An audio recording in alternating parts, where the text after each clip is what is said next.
The Mariana Islands are home to a wealth of natural and cultural resources. In its role as a responsible steward of the environment, the United States military strives to protect the unique resources of the Mariana Islands while still achieving its mission to provide realistic training critical to the readiness and safety of military personnel. The military has developed a number of environmental and cultural stewardship programs to achieve both of these goals. One of the ways the military protects the environment is by protecting threatened and endangered species that are present in areas managed by the military. Protecting sensitive species is a priority for the military to both sustain the training mission and to comply with local and federal environmental laws. Scientists conduct research, survey areas, and monitor for endangered species during training to help in their recovery. The military has several programs in the Mariana Islands to help protect endangered green and hawksbill sea turtles. Adult sea turtles found on Guam typically migrate from their foraging grounds, primarily in the Philippines and Japan, to mate and nest on Guam's beaches. At Taragi Beach on Andersen Air Force Base, natural resources staff monitor for turtles that come ashore to build nests and lay their eggs, survey the beach several times a week to locate nests, and count how many turtles have successfully hatched. Biologists monitor the turtles' nesting habits to determine how successful and productive their area is for turtle hatchings. Since the program's inception, biologists have observed an increase in numbers of turtle nests.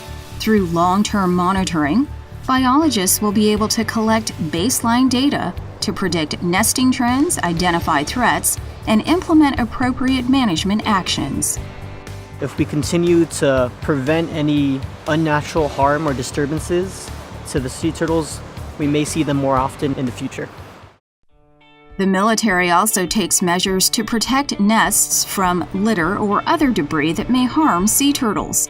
Using informative beach signs, brochures, and a mural of sea turtles, the military raises public awareness of how their recreational activities may affect sensitive species. The outreach component to the Sea Turtle Project has made a difference with the public, especially the local families and with the airmen's families. Here at Taragi Beach, where we have a lot of people camping and swimming, we put up the sign and we think it's really made a difference. The military monitors beaches and takes protective measures prior to conducting training exercises if sea turtles and their nests are encountered. The Navy works with other agencies and local governments to study, monitor, and protect these long-lived marine species.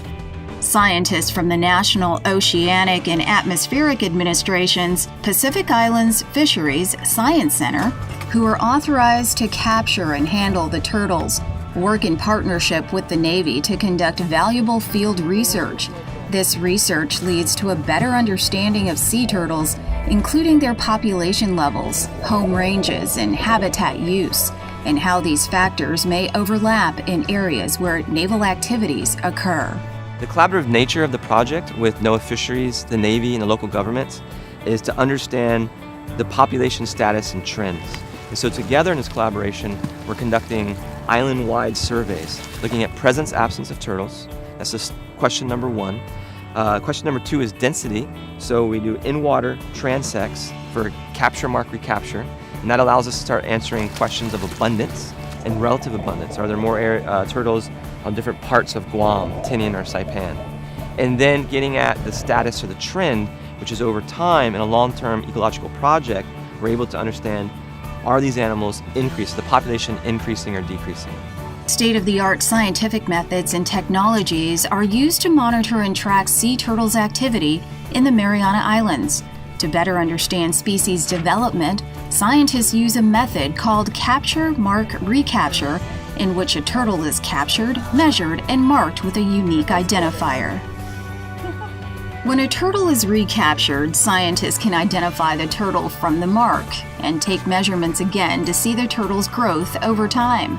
Scientists also affix satellite global positioning system, or GPS tags, with epoxy to the shells of turtles to track the spatial distribution, depth, and temperature profiles of tagged turtles.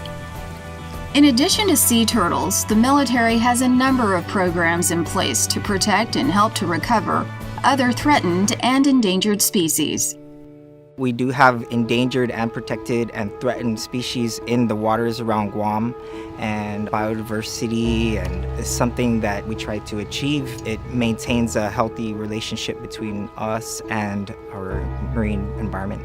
In 2014, Joint Region Marianas started a marine monitoring project and conducted surveys of 20 sites in the waters around Naval Base Guam and Andersen Air Force Base, looking at coral richness, fish biodiversity, and mobile invertebrates. Intending to continue this survey periodically so we can look at the trends over time. How are the corals reacting with all the different impacts from climate change? So in order to be good environmental stewards, the Navy needs to look at what stressors we can help manage on the coral reef ecosystem. The military also collaborates with Government of Guam to help in the recovery of native birds. The presence of the invasive brown tree snake on Guam has led to the departure or extinction of 10 of the 12 native bird species present on the island.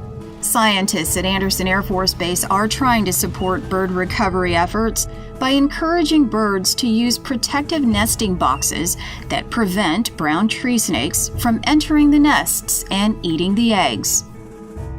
Reaching out to and educating military personnel, their families, and the public about threatened and endangered species, including why it's important to protect them and what to do or not to do if they encounter an invasive or endangered species, are critical steps in species protection. In addition to unique natural resources, the Mariana Islands also have a rich cultural history with a wealth of cultural resources and historic sites.